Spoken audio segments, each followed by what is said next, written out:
Hey everybody, welcome back to another Let's Talk Bourbon. I'm John. I'm James. And today we are going to talk about some different bourbons that we haven't tried in a while. If you haven't noticed, we've been gone for a little while. COVID. COVID, we've had some other cool things going on in the bourbon world too. James, you want to tell them a little bit about what you've been up to? Well, with COVID, I kind of was stuck at home where I am a distiller and fermentation's part of it. I decided to go ahead and progress through the Cicerone process, learning about brewing. And also a great way to improve my palate because it's tasting beer also and very similar. And proceeded through all of it. Took a couple of tries, but yeah, became a second level certified Cicerone recently. And it was a chore, but it was a fun chore and a lot, I drank beer. That's not easy. No. There's only how many Cicerones in the state of Kentucky? 26. Wow. So, very Actually, cool. 2 in distilleries. Wow. Yeah, I know. It's kind of weird. Very cool. Well, on my end, I've been continuing to teach classes. Definitely an uptick since after COVID, and a couple things. I was in a commercial recently for a distillery, and been now selected as a Yeti Pro ambassador for bourbon, so that's pretty cool. So we're still alive and kicking, guys, and we're excited to see you. So today we're going to go ahead and just dive right in, do what we do always, and share a little bit of knowledge about some of the bourbons. And I will preface, some of these we have not tried, so we're going to get unadulterated first opinions from us. True uncorking for at least 2. True uncorking, and then we'd love to get your thoughts afterwards. So let's go for it. First one up is going to be Brothers Bond Bourbon.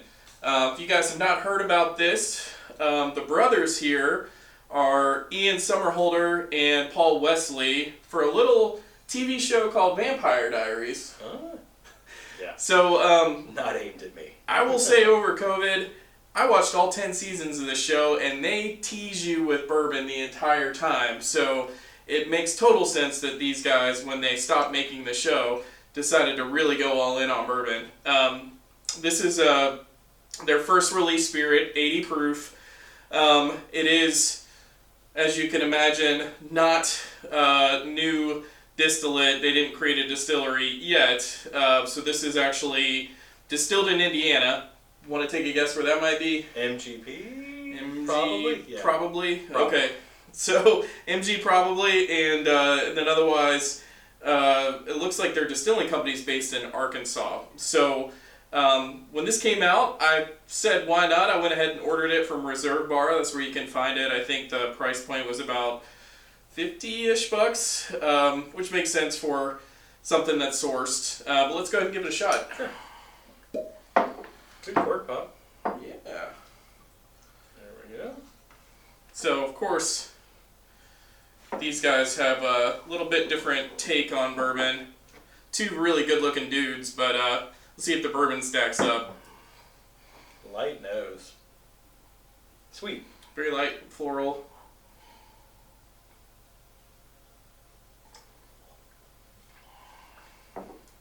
Smooth. Well, it's 80 proof. There's no burn or bite to it. No burn, no bite. It's all clean and... It doesn't taste grassy or super young, though. No. It just tastes like an 80 proof bourbon. 80 proof bourbon, yeah. Which in itself isn't bad. It's just... Easy drinker. Yeah. I think this would be great, though, James, for somebody that's like just getting into bourbon. You want to give them something that's not going to blow their palate up, and it's got a good taste profile. Nothing's abrasive. There's nothing bad about it. It's just 80 proof. It's a beginner. I think you're right. If someone's watched the Vampire Diaries, knows these folks, want to start learning about bourbon, it's a good place to start. Good gateway drug, I guess. Now, it does look like on their website to be coming out fairly soon will be a cask strength version of this. So I think that'll be an interesting one for us to revisit. See what flavors are hidden. Paul, Ian, if you're watching, cool show, but bourbon's great. No, nothing wrong. If you want to send us a sample of the cask strength, we would be happy to give it a shot. Most definitely. Do not turn down free whiskey. That's right. Cheers. Not bad. Okay, so next up we're going to do one of my personal favorites that I've discovered over the past couple of years is going to be Blue Run. James, you know much about them? I met that distiller once or twice. So Blue Run is actually four owners got together 2 years ago and decided to make this brand a reality. None of them worked in the bourbon industry, but one was a previous Nike executive. And so they decided to kind of hinge on the commodity aspect of bourbon about drop releases, making them fun, sexy. They actually commissioned somebody from Nike, another previous executive, to come out with different releases. So these butterflies on the front that are pretty cool. You'll see they've got different kind of color styles as it relates to their releases. And once the release comes out, it's gone. Now this is source juice. And I think with this, the idea is that they release this under the premise of they're going to source really good whiskey. Jim Rutledge is the mastermind behind the liquid specialist aspect of it. So he's the one helping them pick out the blends and the barrels, etc. So where was Jim Rutledge before he broke off on his own? Jim Rutledge was at a little place called Four Roses, if you guys have ever heard of that one. So he might have some clout. But this is a fun project. If you guys have seen, he was also part of the Cream of Kentucky. I wouldn't say I was a huge fan of a couple of those, but Progressively better. But I think spot on with this one, everything that I've tried. So this is the Reflection 1 bourbon. They have a bunch of different ones, a lot of ryes. And these are quarterly releases, so keep an eye out, but they go fast. So, and a little pricey. So again, where this was like 50, this one's right around 100, and some of these get up to about $200. Yeah, it's an investment, but I mean, you got a great blender behind it, someone who's done it. I mean, Distillers Hall of Fame even. So, well, it's a beautiful bottle, and I'm all about special releases. So, but let's see how the whiskey is. Let's see what James thinks. 'Cause you've never tried it. Joke, obviously. I have tried it. Oh.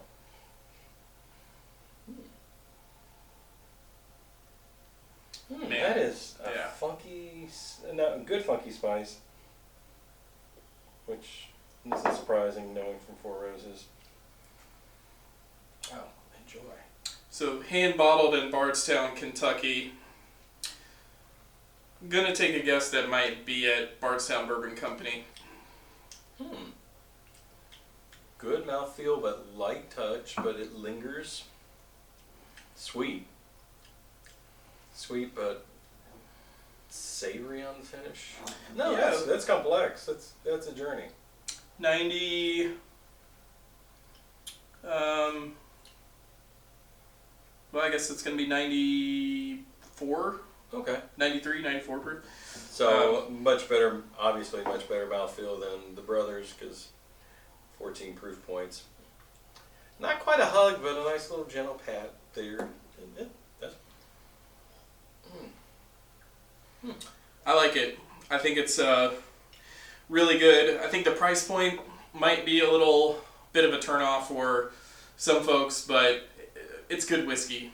So if you try it before you buy it. But I was very impressed. No, we've had not this before, but there was another one when we were out. I mean, I don't know if you put this blind against a Four Roses small batch, I think you'd have a hard time. Yeah. Very true. But again, the sex appeal on the bottle. So I think that's definitely a big draw. The last thing that I read was that they are doing about 50,000 cases and have already hit the 15 million mark as a brand new brand. So kudos to you guys, Blue Run. And if you want to send us samples, we're totally Never gonna say no. not Once going to again, say that no to free that. whiskey thing. That's right. So Fort Hamilton, where you got this one, right? That's right. So this is a local barrel pick from our wine and market shop in Lexington.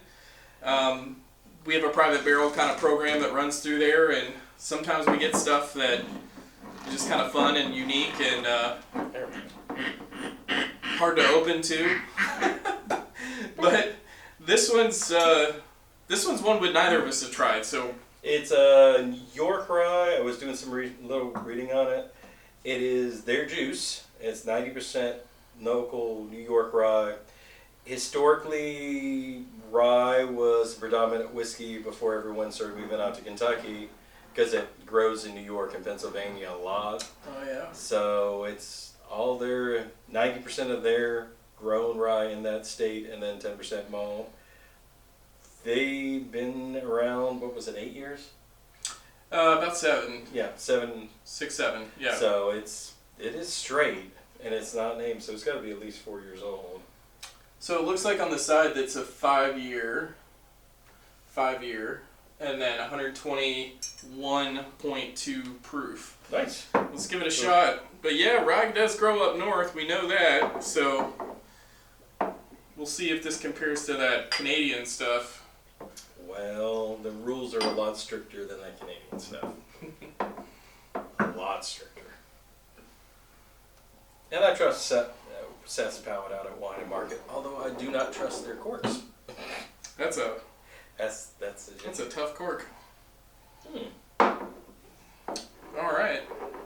It is. It's a rye. There's no mistaking the nose on that. Definitely that rye spice. It's dark color too. Should be for that proof. Gold. Dark.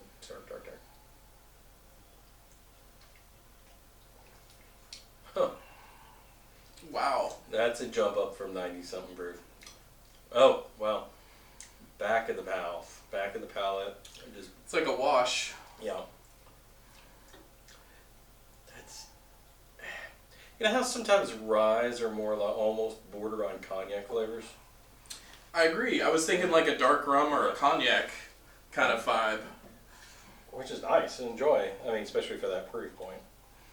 It's very, very much got kind of like that. But, I don't know. There's something almost medicinal though on the back end. Yeah. Fernet. Like Fernet Branca or an Amaro kind of flavor on it. But this is not right now. We're just out of faux fall. But I'm saying November, January, you start getting the winter months, I'd sip on this. That'd be nice and warming right now. Yeah, whatever that note is, it's really kind of, it starts to, especially as it opens up, and I'm sure it'll change more, but it's starting to dominate, and I think, to James's point, not a spring or a summer sipper by all means. It's a fireside. Yeah, cool weather, lots of licorice notes, lots of anise. It's good, but that's toward the end of the nighter, especially with that proof.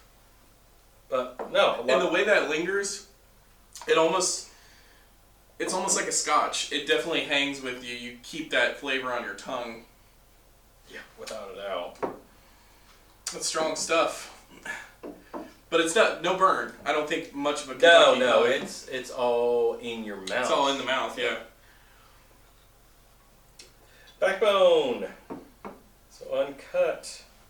Backbone is out. Well, they're out of Indiana, but they source for wherever they want, and they do not apologize. They say they're just going to find the best whiskey wherever they can find the best whiskey. So I can get behind that. Kind of the new rectifiers. This one you got down the road, right? Shout out to Happy Hour Liquor, one of our partners. Definitely all the private selections, so they did this private barrel. 120 bottles came out of it, 121.4 proof. Cute label too. Every dog gets its bone. Yeah. Let's give it a shot. Get that good cork pop. There you go, much better. Let's see, that's... Look, there you go. Getting good at this pouring stuff over time. Ooh. God, this not... Once again, but it's a rye versus a bourbon. But the nose is just night and day. Oh yeah. There's no. That's sweet. Caramel, vanilla, Yeah. butterscotch. If anyone asked what a typical bourbon nose would be, I would say that would be a perfect. Yep. You know.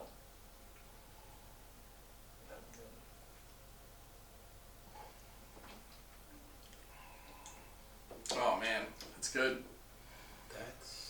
That could sneak up on you because what was that proof again? 120. Yeah, 121.4. I don't taste that. There's not. It's not that hot. I don't know. It's because we've had several other spirits before that to warm me up, but no. If you were drinking that, I'd say it would be 100, 101. Yeah, maybe 100 proof. Yeah. It's candy. There's some of the kind of spice lingers on your tongue, but it again, no hug. Mm-mm. No. Wow. So, backbone out of pleasant surprise. But Aaron picks good stuff normally. Yeah, good color on it. So with her story, I have no idea where it's from. Does it say Kentucky Straight on it? Nope, just straight bourbon whiskey. So it could be MGP, it could be Dickel. We know wherever it was at, it was there for 2 years. Yes. At least. Well, I would say at least 4. At least 4. Because there's no age on it. That's right. But that's kind of fun with this stuff. You know, these can be hit or miss, but I think this is definitely a hit and one of those situations where... So if you were going to do some guidelines, you were going to pick something from a place you had no idea where, what kind of guidelines would you look for? I think definitely I would look for, honestly, variety, because I wouldn't want to get pigeonholed if I didn't like a particular taste profile that's all that they were going for or had available. Maybe make sure it says straight on the label. Make sure it says straight on the label, that they're transparent as to the ability that they can be, right, without NDAs coming into play. And then I think, if they're blending, to what degree can you have a hand in that or know what the final product is going to be? Because they may give you a bunch of single barrels and then say, hey, we're going to blend this together. What do you think? Not necessarily, but I think just depending on the camp, that the end product that you get is certainly the one that you walk out of there thinking you're getting, right? Makes sense. Makes total sense. Well, it's good to be back. Good to be back. We missed you guys, Yeah. So we're gonna keep cranking these out. We had a lot of people say, you know what happened, and they missed us, and we really appreciated that. James and I are in a place we're gonna bring these to you as frequently as we can. If you have ideas, drop them in the comments below. Of course, it always helps our channel out, guys, when you hit that like and subscribe button. As everybody says, but it really does help. And cheers. Cheers. Drink carefully and smartly. Drink responsibly. Yum. Good stuff. Amen.